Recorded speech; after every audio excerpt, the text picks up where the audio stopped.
Welcome back, guys. Welcome back to the latest edition of Terrible Towel Tuesday. I had some technical difficulties there. Apologize for that. So you guys were on, looking at a black screen for much longer than I anticipated. But I apologize for that. But it is what it is. It's live. You know, these things happen when you're live and, you know, you're on the camera. And let's make it happen. All right, guys. So, again, this particular show, man, how Terrible Towel Tuesday is going to be constructed is going to be more or less the shorter show. Definitely trying to stick really close to the 30-minute segment. You know, I have other obligations and things like that. So that's another reason why I created the Terrible Towel post-game show. So that one would be more extended. This one would be more to the point. We'll talk a little bit about what happened in the game previously, and we'll look forward to what's going to happen or what we expect to happen in the upcoming week. So for you guys who did not see it, listen, the Pittsburgh Steelers got their win. Okay, we got the first win of the season. We're 1-1-1. How crazy is that? In my tenure, you know, following the Pittsburgh Steelers, maybe when I was a baby, it might have happened, but I don't never recall a season 1-1-1 after 3 weeks. That is really crazy. You know, you taste victory, you taste defeat, and also you chew on a tie. Very crazy. I don't know how you're supposed to feel about that, but it is what it is. But the funny thing is, you know, the Steelers could very well put themselves in position to make a run at the division if they can get the win against the Ravens. Now, I'm definitely going to emphasize if. And when we get there, we'll talk about that. But again, just to recap, guys, you know, a couple positive things that we saw last night. It was definitely good to see the offense get into rhythm. You know, it's good to see them get into rhythm, you know, whether it was no huddle or whether it was just play selection. You know, I really believe that it was an RPO that Ben Roethlisberger threw to Antonio Brown. For you guys that didn't see it, you know, Grimes playing off coverage, an older corner, coming back off an injury. Antonio Brown, you know, turns in, Ben throws it right to him, makes Grimes miss, beats the safety to the spot, and it's a touchdown for the Pittsburgh Steelers. Now, the reason why I think it's an RPO, I went back and took a look at, you know, the actual play again, and, you know, it sucks that I don't have the all-22 yet with us playing on Monday night. Probably won't have that until tomorrow, but obviously the show is happening tonight, so I won't be able to show you guys all 22 footage in this week's Terrible Towel Tuesday. But anyway, when I take a look at that, man, and even if you look at the replay, it looks like James Conner was definitely anticipating getting the ball. It didn't look like a play action or anything like that. It looked like it was an RPO or, you know, some type of contact or signal to Antonio Brown to say, listen, I'm going to throw it to you, make your man miss, and the rest is history. Good things there. Again, Roethlisberger seemed to be in rhythm. He still missed some throws. He definitely left some throws out there on the field, but it was good to see him gain a rhythm with the offense. And again, man, you know, high percentage, 30 for 38. You know, we can't complain about that. It is a little bit concerning, though. I will say this, man, and you know, if you pay attention to it, you're definitely going to see, you know, if you look at some of the replays and some of the misses, Roethlisberger is still not really hitting deep downfield. You know, his deep ball hasn't been that great so far in these first 3 weeks. He's missing some guys. You know, there was an opportunity, if I'm not mistaken, to Antonio Brown, and he missed them. They were not on the same page again late in the game, where there was another one deep down the left side. Antonio Brown seemed to be running a different direction. Ben throws it outside. Antonio Brown's on the inside. You guys remember back in the Cleveland game, same situation, different play, of course, but it was a play action. Antonio Brown runs more of a deep crosser. Ben throws it straight upfield, and the Browns get their second interception. So I'm not liking that, you know, as far as the deep ball. It doesn't seem like the chemistry is there, number one, and it also doesn't appear that Ben Roethlisberger is connecting with the deep ball in terms of accuracy. Now, again, just to talk about that RPO, that again goes to show you what happens when you do have some chemistry with your quarterback. Obviously, Roethlisberger and AB were on the same page on that, and it turned into a touchdown. So just want to keep an eye on little things like that. James Conner showed some positivity, you know, late in the game, with closing out the game with some of his good runs. You know, that was a great run on like that counter play, bounced it outside for 27 yards. And then, of course, the run he had to, you know, basically close the door on the Buccaneers.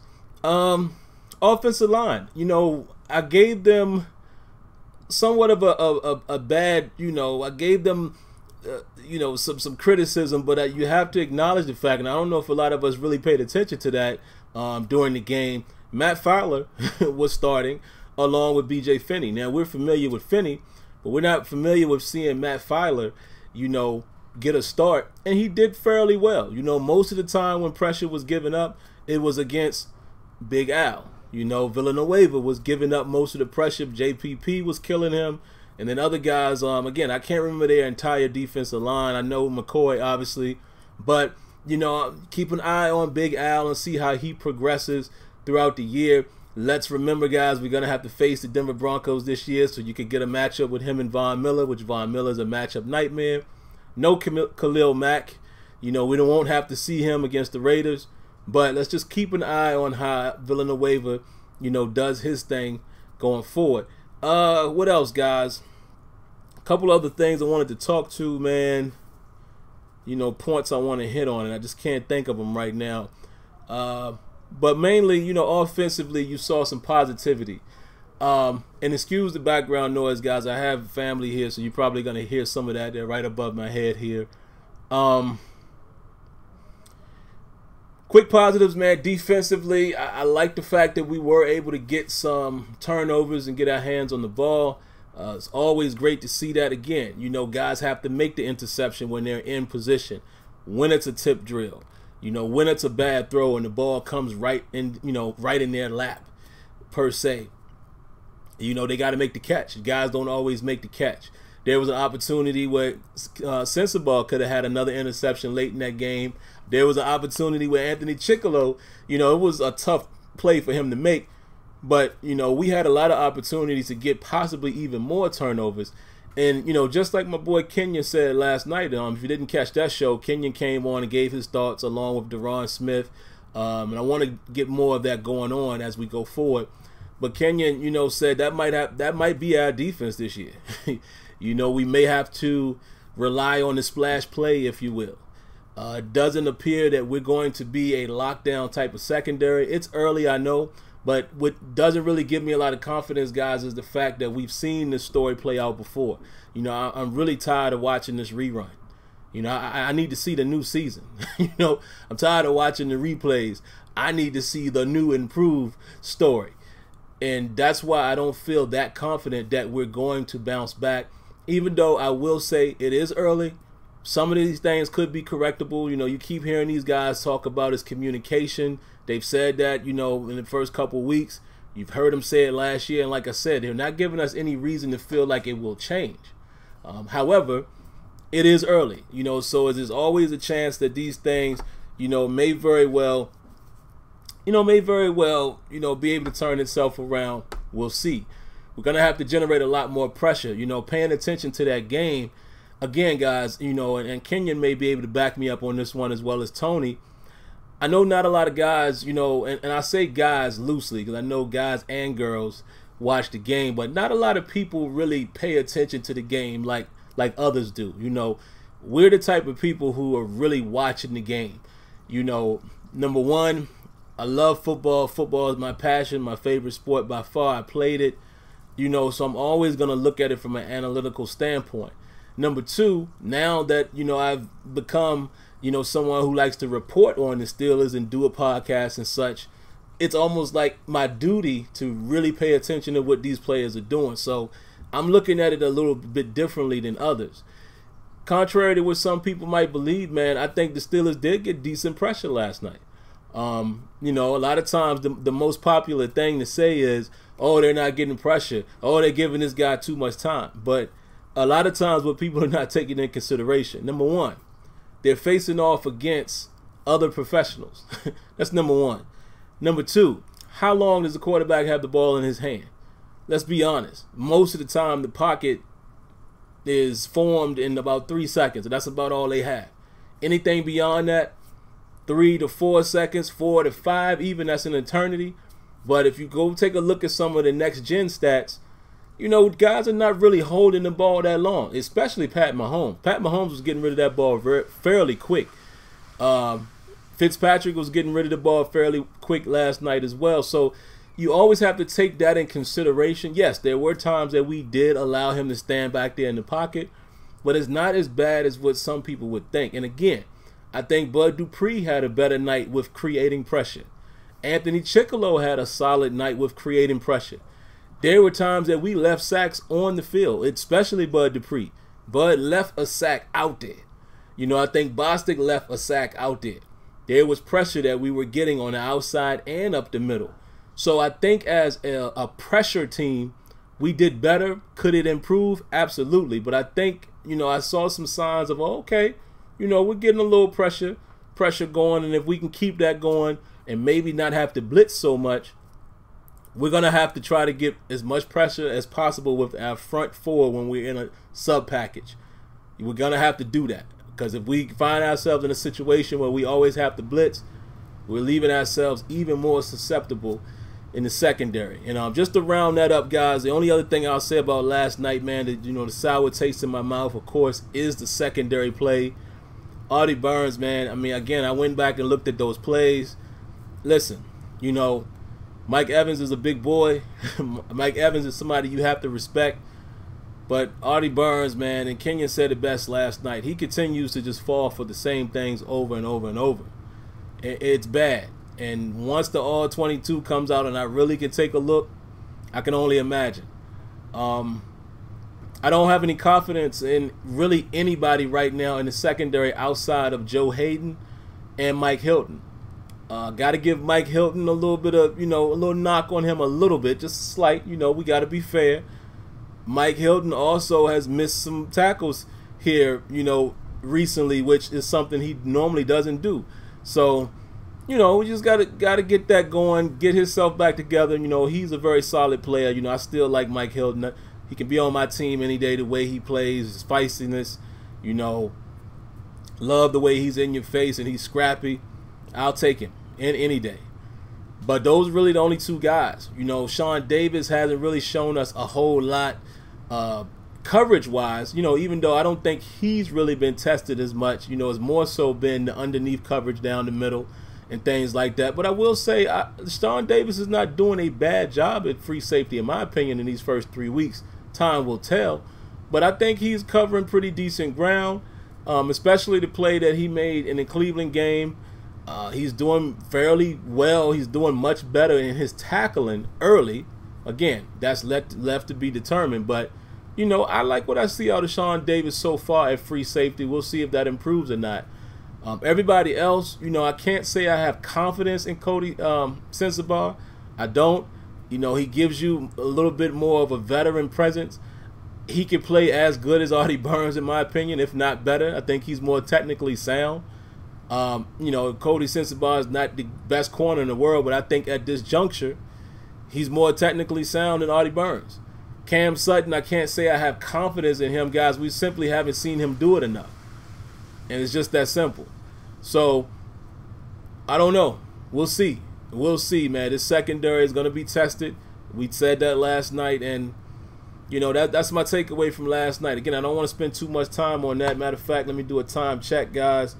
We're at 16 minutes or so. You know, again, trying to manage this thing, guys, so I can lock this one as a 30-minute segment. Moving on, man, taking a look at the Baltimore Ravens. I'll spend a few minutes on that, and then I'll take a look and see what you guys have to say in the comments. We're going to have to be sound, man, in two areas. Number one, which is, you can say this each and every week, and every team can pretty much say this. We're going to have to stop the run, okay? Now, the reason why it's so important for us to stop the run is not only do you not want to give up runs, but with a weak secondary, you definitely don't want the run game to get going, because then you're very susceptible to play action. And that's something that has killed the Steelers in many years. So we definitely need to stop the run, but not only just stop the run, we need to be sound against the run, because I like that kid, Alex Collins, man. I really do like his demeanor. I like the way he runs. And I know this has nothing to do with the Ravens or Steelers, but just like I said about that kid Sunday night, I believe it was, or whatever, I don't know if it was the night game or not, but the Seahawks game, I think it might have been the afternoon game. I like that kid, what's his name? Oh man, I can't remember his name now. The running back, number 32. I think it's Kaysen or Carter or something like that. But I like him. I like his demeanor. You know, I recognize things like that in running backs. I like the way they run. Alex Collins is the same type of guy. I love the way that dude runs, man. He means business when he runs the football. He usually falls forward. He usually gets extra yardage. You know, he breaks tackles. We've seen him do that to us before in recent history. We're going to have to be sound in tackling against this guy. Can't give him second efforts and him picking up another 7-8 yards. We're going to have to be sound in our gap. And also, we're going to have to be sound in tackling. You know, okay, the stuff to run. Outside of that, man, that kid Brown scares me, man. He has speed. He has a lot of speed, and Joe Flacco has a big arm, and Joe Flacco is not afraid to throw it deep. Now, whether you think Flacco is good or not is not what I'm debating. All I do know is that Flacco will throw the football, okay? Same as we could say you can get Flacco to make some mistakes. But against a weak secondary, I'm not really excited about playing against a quarterback who doesn't have a problem throwing the ball downfield. And now the Ravens have some decent receivers. Again, the Brown kid, him being so fast, he can take the roof off. Moore from, what is it, Lance Moore? I don't think it's Lance Moore. I can't remember this guy's name. Y'all know who I'm talking about, man. Came from New Orleans. It ain't Lance Moore. I don't know why I'm saying that. But y'all know who I'm talking about. Oh, is it Snead? It might be Snead. I hope I'm saying the right guy, but I think he's number 83 for the Ravens. He's a guy we're going to have to keep our eyes on. Crabtree. You know, he's another guy that, you know, can catch the football and could cause some problems. And again, like I said, the run game, we're going to have to be sound against the run. So, very simple, man, as far as defense. You're going to have to play your gap integrity, and we're going to have to play our techniques on defense. I expect us to still play some zone coverage, and I expect us to play a little bit of man coverage, but we're going to have to pay attention to the middle of the field, the linebacker area, and play action fake. You know, I think that's going to be the killer for the Pittsburgh Steelers versus the Ravens. You know, those would be the things that could kill us is if we're not sound against the play action and, you know, trying to just be more sound and playing more technique whenever we do decide to go zone or what have you. So there you have it with that. Offensively, man, we just got to stay aggressive. Stay aggressive. Let Ben spread them out. We know the Ravens got a solid defense. You know, it's Ravens week. You know, it's never going to be a dull moment. So we can't be out there slipping. But I will say, man, if the Steelers can somehow get this win, puts us right back in position. If we get that win, and it's something, you know, if the Cincinnati Bengals lose, then there we are, right back on top again. So hopefully we can make that happen. And yeah. Carson, thank you, Tony. His last name is Carson. Chris Carson, I think it is. That's the running back for Seattle. Like that kid, man. I was tweeting it out when I was watching the game on Sunday. I just like his demeanor. Now, some people will look at him and be like, he's okay. Like, nah. Y'all got to see how he runs. My man, he's nice. I think he's going to be special for the Seahawks, you know, if they feature him and feed him the rock. I like how he runs. And like I said, we know Alex Collins all too well. I really like how that kid runs. I would love for him to be in a Pittsburgh Steelers uniform. That's the type of guy I would take on my squad. Love the way that kid runs. But I think that's all I got, man. Not really much to say about last week, guys. You know, now we're putting that behind us. Last week being yesterday's game. Like I said, I think we killed that and beat that up pretty good last night. So now I can, yeah, Willie Snead, man. That's his name. Appreciate you guys looking out right there and correcting me on the name. I don't know why I wanted to call him Moore, but yeah, you know, just paying attention to some of the Ravens game. I'm going to go take a look at some of their film. And it's funny because me and Tony always get a kick out of this. We find ourselves scouting the team as if we can really help. Like, it makes me feel better to know how they're going to attack us as if I could relay that to the Steelers or something. I'm just nutty like that. We just crazy fans like that. But, you know, I just definitely want to just take a look and just see how they're using certain guys. I peeked at them, and I definitely see that Flacco is getting all those guys involved. Brown is a big weapon for them. And, you know, you're going to have to look for Snead and guys like Crabtree, you know, in dire situations, third down situations. You know, Snead has been the sneaky guy that they've been going to a lot. So gonna have to be technically sound in those areas. So now, guys, where we at, man? We're at 22 minutes, perfect timing, man. Let's take a look and see what some of you guys have to say, and then we will get up out of here. Gonna stick to the time limit, guys. Champagne Poppy says Ravens week. I'm nervous to see our secondary against their weapons and offense. Yeah, couldn't agree more. Tyrese Man HD says the same thing. What up, Matt?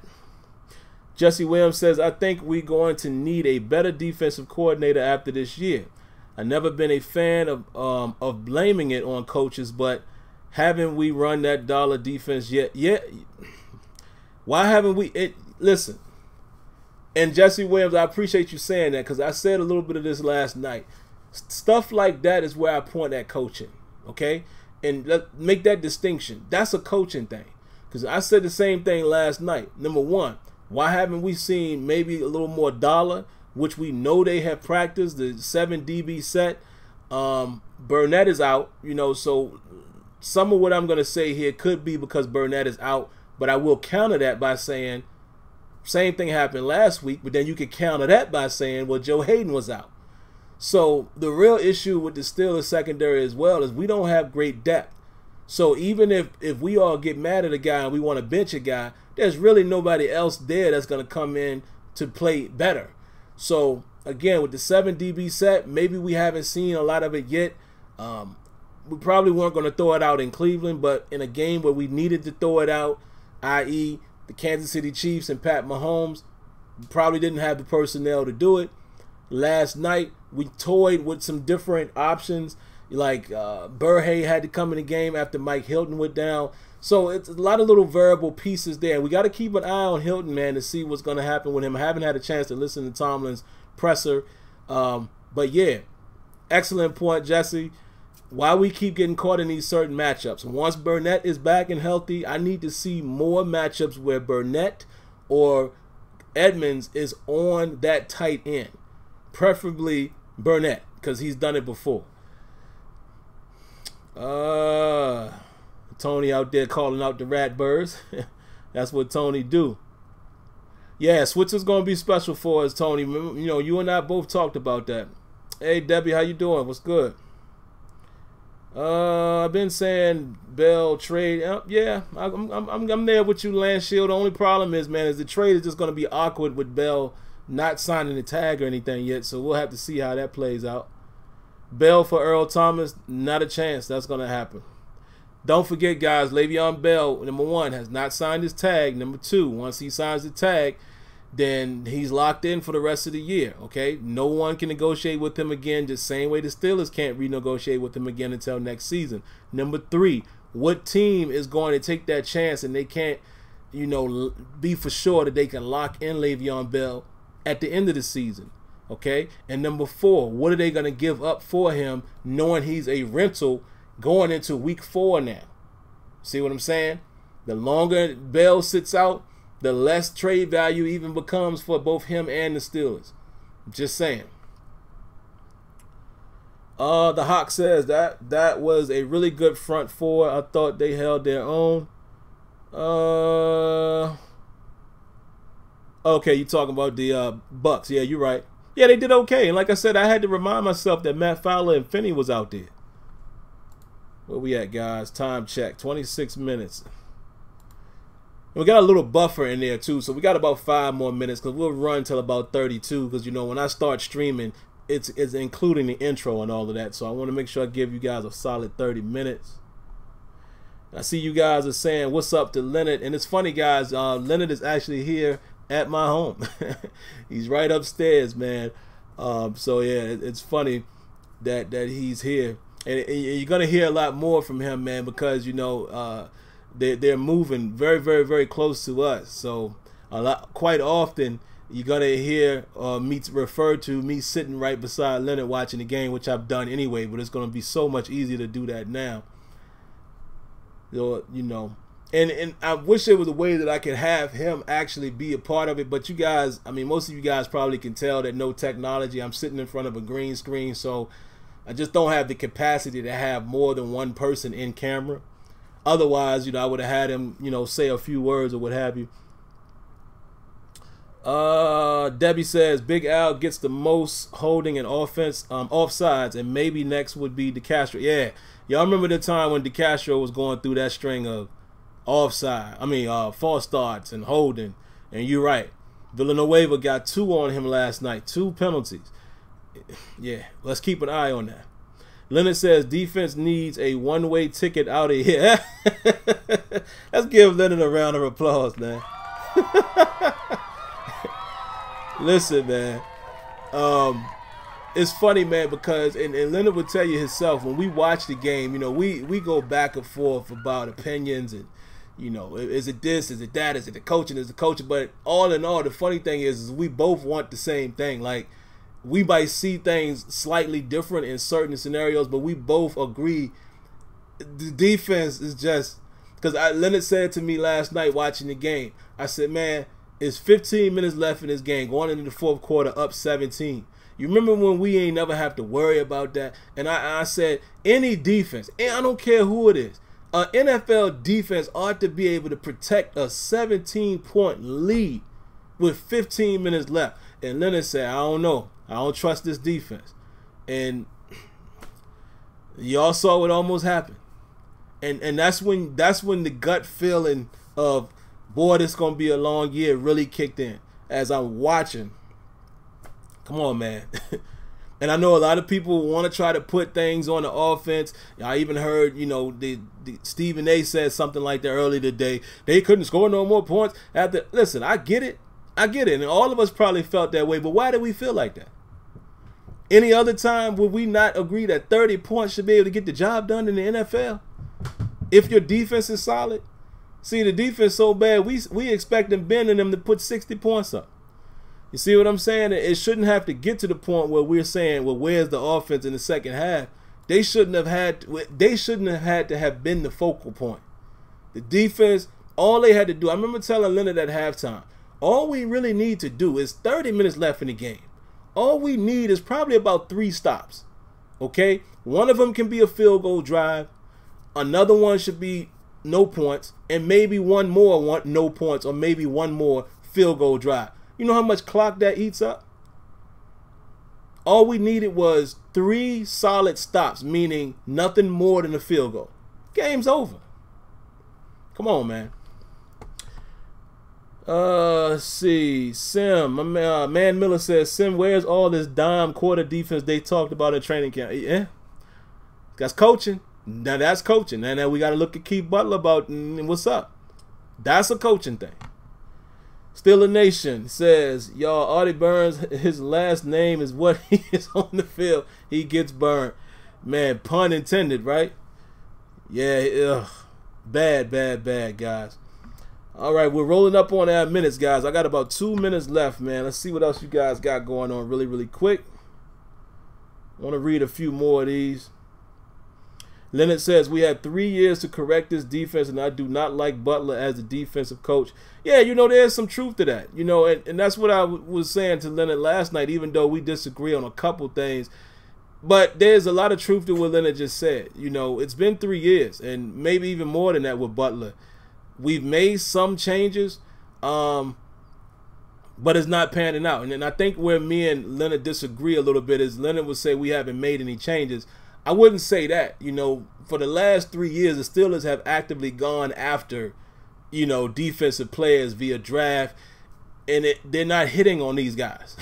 Some guys have worked out, some haven't. That's the nature of drafting and the nature of drafting late in the draft. So, it's time for a change probably with Butler, but also I don't think these players have worked out. And, expecting the Steelers to make a splash in free agency, we can all just let that go until they prove us wrong. The Hawk says, Sim, did you notice that the secondary does not track the ball? I don't understand why they play the player and not the ball when it's in the air. Very true. And see, some of what the Hawk is saying, guys, we have to take in consideration too. These guys might not be talented enough to run some of these coverages. Because it seems like we're running a lot of vanilla coverages. And again, Kenyon could agree with me with this, I'm sure. These are NFL coaches, man.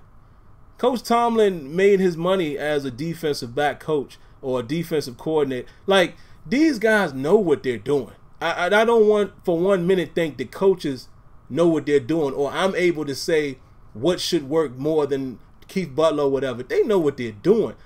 But is it times when you're not trusting your system and you're not implementing some of the things that might work, or you're getting caught out there in the wrong matchups? That's a coaching thing. Also, is it, you know, they made this point on Steelers Depot a week or so ago. It could also be that the players that you currently have can't get too complex. Because remember Tomlin even said this last year, they would love to be able to do more match concepts. So you got to listen to what the coaches are saying. It's very telling. When they say what they would like to do, they are acknowledging we don't have the personnel. Like he sat Artie Burns down last night, and Artie only came in certain situations. They know what they're doing. Now I know what people are going to say. Well, why don't they get those players? Come on, it ain't that easy. Just like, you know, it ain't that easy to replace a Ryan Shazier. These guys don't grow on trees. You see what I'm saying? So I get it, but I see it from all sides. But, you know, coaching is to blame for some of this as well. I think we could do a lot more and get more creative with what we actually have than what I'm seeing. You know, if the vanilla coverages ain't working, I mean, just try something else. What's it going to hurt? You know, that's kind of how I feel. But all right, guys, that's my time, man. I got to get up out of here. I'll read one last one. Jordan Mid says, we need to trade Artie Burns. He's really terrible. He's always looking in the backfield, except the wide receiver. I would take a 6th round. Don't expect him to get traded, though. You know, listen, I think the league see exactly what's going on with Artie Burns. And the truth about Artie Burns, man, is Artie came out early. You know, he was a year ahead. He wasn't the top corner in that class anyway. Steelers probably weren't going to get him, but the Steelers knew they needed to take a chance. So that's the thing. Before we say, and again, that's the thing that sometimes, you know, Leonard and myself would disagree with. Before we say that the Steelers haven't tried to do anything, I can't let people get away with that. Go back and look at some of the last drafts.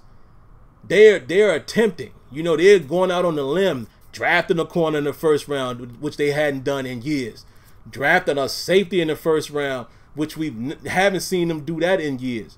They're actively trying to get people and taking a leap of faith in some regard to get these guys. You know, and it's just not working. You know, some people will laugh at me about this, but maybe they need to have a season where they don't do that great and we can get, you know, further up in that draft board. I'm just saying. Of course, none of us want to see that, but we got to keep it realistic, man. We have to trust the process. The Steelers do a great job with developing players in certain positions. Defense just hasn't panned out for us. You know, we haven't hit on a Cam Hayward in a long time. Or Ryan Shazier. You know, and Shazier, I think, was coming into his own. He was definitely trending up. Because we knew we had our things with him too, but he was getting better. We haven't hit on one of those guys in a minute. Sean Davis hasn't been a hit yet. Maybe at free safety, maybe he will. We'll see.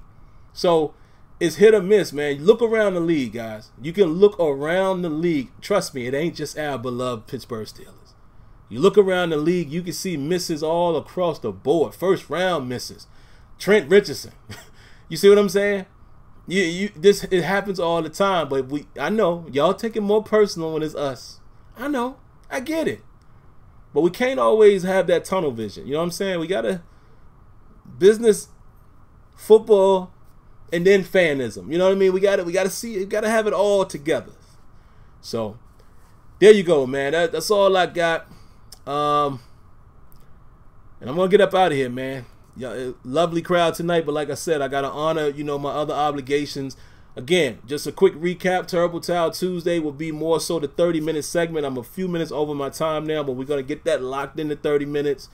The Terrible Towel post-game show will be the one with really no time limit. We're just venting, everybody getting out their frustrations or their enjoyments or whatever, early reaction to the game, and that's how it will be. That will always follow the game, whether it's on Monday, Thursdays. Thursdays might be tough, guys, because I commute in to DC that next day, that Friday. So Thursdays, if we play on Thursday, I might have to do the reaction video maybe on Saturday, something like that, because I have to get up at 5 a.m. and no way I'm gonna be able to do like I did last night. But outside of that, man, short and sweet. Had a good time with you guys tonight. If you haven't already, make sure you subscribe to the channel, cut on your notifications. Don't be afraid to hit that like button. Help your boy out and get those likes up.